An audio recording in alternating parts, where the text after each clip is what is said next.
வானூர் அருகே தறிக்கட்டு ஓடிய லாரி சுங்கசாவடி தடுப்பு கட்டை மீது மோதி விபத்தான சம்பவம் சிசிடிவி காட்சிகள் வெளியாகி பரபரப்பை ஏற்படுத்தி வருகிறது.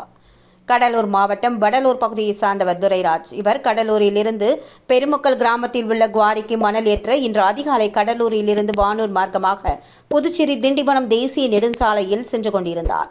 அப்பொழுது மொரட்டாண்டி சுங்கச்சாவடி அருகே வந்து கொண்டிருந்த போது ஓட்டுநர் கட்டுப்பாட்டை இழந்த லாரி தறிகெட்டு ஓடி சுங்கச்சாவடியில் உள்ள தடுப்பு கட்டை மீது மோதி விபத்துக்குள்ளானது.